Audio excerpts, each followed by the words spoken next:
Alright, so UAD starting to the east, their opponents ISG to the west. Yeah, and this time around, both teams winning very just standard setups. ISG, Insidious Gaming going with a pair of AMX 50s, pair of T32s, and to round that off, they have the light WZ-132. Their opponents, URDead, also with a fairly standard lineup, going with just one AMX 50, two T32s, a Pershing, and an AMX 13. Yeah, so a little bit more diversity for versatility coming up from URDead, but just I think not really a whole lot of a difference. But so just I mean extremely similar. There's only really one tank that's kind of differentiating these two teams, is that Pershing for the AMX 50. The thing is just when it comes to the UAD lineup, I think, for instance, if Kudryavka gets taken out with his 1390, well, you still have Legacy Jana that can still do some excellent scouting as well with his Pershing. It's maybe a very not fast excellent, tank, but still he can compensate for it. Whereas on the ISG side, if Nisa gets taken down with his 132, then they're not going to have any more, just superior mobile tanks. So yeah, Nisa's going to watch out. Hopefully this time around he won't be the first one to be taken down. Yeah, I hope so too. Here we do see URDead going for this northern pass area. Very pleasant spread. Yeah, surprisingly they've only sent, I think, their T1, or actually it might be Nice over there for the center, or no, excuse me, URDead. It's actually it is Nomi. Yeah, either Nomi or perhaps like Legacy Jana. And the Legacy Jana is actually like on the ridge. So yeah, it's Kudryavka, just a Nomi. Yeah, with his 1390, that's more towards the water. I think that's an excellent choice, but yeah, considering well, the one tank that's been spotted towards the northern pass, I'd say that ISG is focusing their firepower up north as well. Yeah, we can't be sure yet, but exactly. Yep. So right next to each other, actually. They've left like 2 tanks towards their base, and the rest of their forces are all like focused to the pass. So, if either of these teams cross the rock they're hiding behind currently, they're gonna spot each other. Well, I mean, they have spotted each other already, so kind of. At least, like, they've detected 1 or 2 tanks, so I think that's hinting off that there's a strong presence to the northern pass.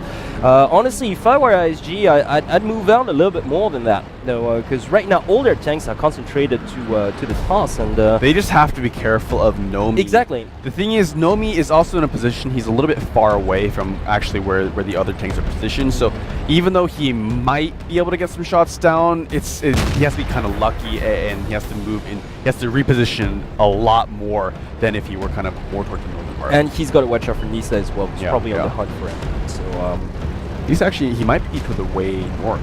That's possible. I think it's T1 though. Like, why would you send a 1390 all the way to the airbase?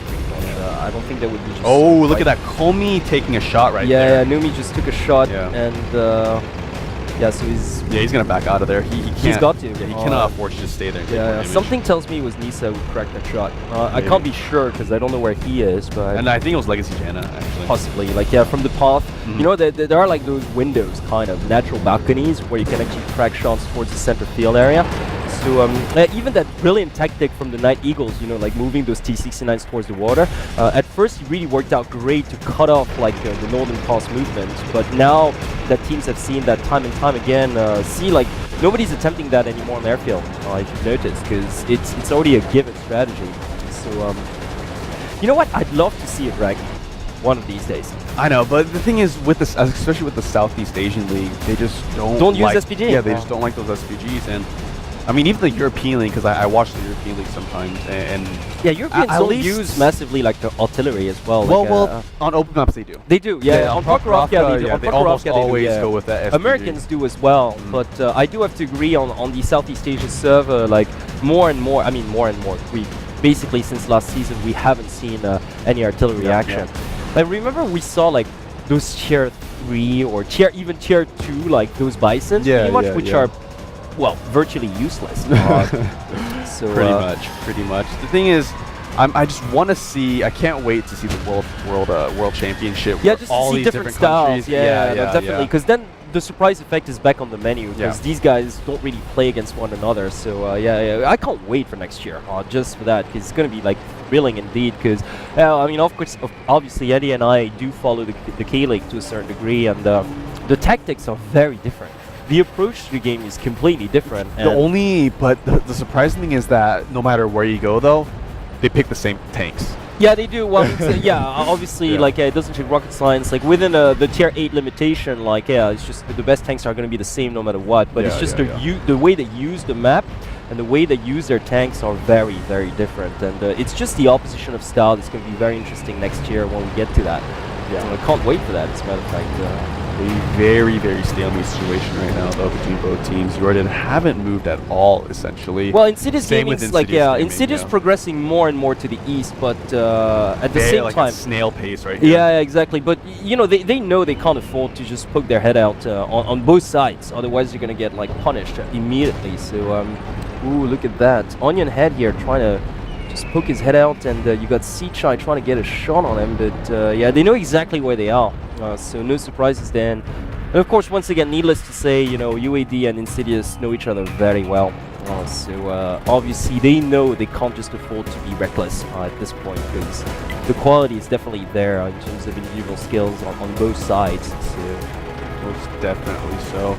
Yeah, neither team wants to risk coming out, especially Insidious Gaming. Although Insidious Gaming have been moving slightly more than You Are Dead, I mean, Insidious Gaming have to be feeling the pressure, because if they lose this set, then they only got, if they lose one more, they're out.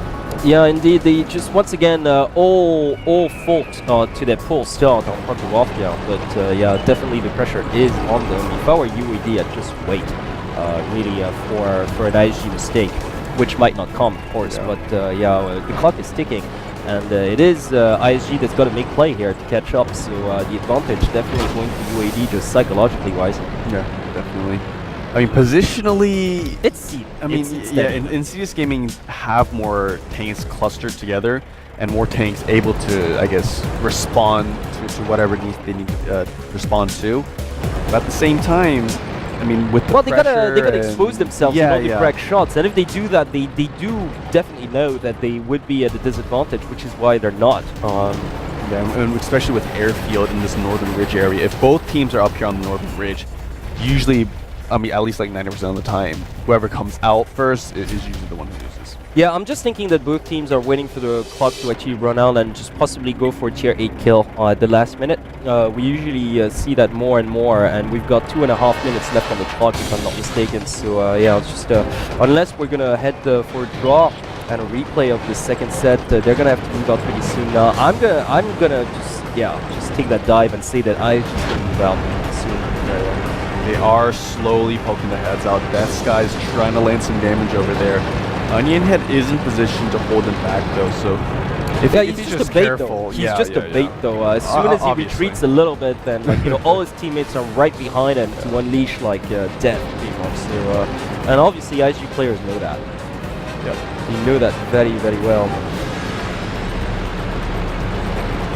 You know, this is typically the kind of map where, especially when there's this like typical confrontation to the northern pass, it's very hard to just put in pace and movement to your offense, because this map doesn't really allow you to do so. But I'm really liking what UAD is doing right now. They're repositioning themselves. Yeah, they're actually completely forsaking this northern pass area, moving down to the southern part. I think they're going to go for a flank. Yeah, maybe not, or it's not really a. It is kind of a flank. It is kind of a flank, I think, because they realize that ISG tanks are all like clustered together, so I think they're gonna like go around the rocks. Oh, but I think they've been spotted though. Yeah, they have been spotted. They have been spotted. So, or no, they spotted the Insidious tanks. Look at that, the ISG tanks are going to progress forward now, so they have been spotted. This guy is taking a wee bit of damage here, but look at all those tanks coming in. Oh, Legacy Janet in a little bit of trouble. He is going to back out of there. Yeah, he has to back out. Like, yeah, because he saw that 5100 just coming as well, so he's like, okay, I got to get out of there. He actually just landed like one shot. And yeah, that was very wise of him, because otherwise he would have been in death trap. Oh, You Are Dead are moving in right now. Yeah, they are moving in. And this is... I'm not sure it's a good idea, though, from where they are. Oh, 2 missed shots here. That's pretty unfortunate. Seachai had a boulevard to get that shot on target, but he couldn't make it. Yeah, Onion Head actually trying to take the damage for his team here, but Elite are not focusing Onion Head. Yeah, nicely done by Insidious Gaming. They're not focusing the T32. They're focusing God Cow 1. Yeah, God Cow 1 down to 1 hit. He's going to stay alive. He's going to stay alive, and there's not enough time. There's only like 20 seconds left. They got to get rid of 3 tanks. Oh, perhaps Numi. No, he backs out as well. Excellent mini job. Chun now starting to take a lot of damage. Seachai and Elite too. They're doing like such a good job trading damage. The tank goes down. God Cow 1 does go down. Oh boy, so yeah, he does go down. Tier point advantage going in favor of Will they have enough time to take care of Seachai though? I don't think so. Oh, Nisa has to make it out of here too. Nisa is Yeah, in some trouble here. Nisa, one more shot. Oh, Can that's a miss. Nisa does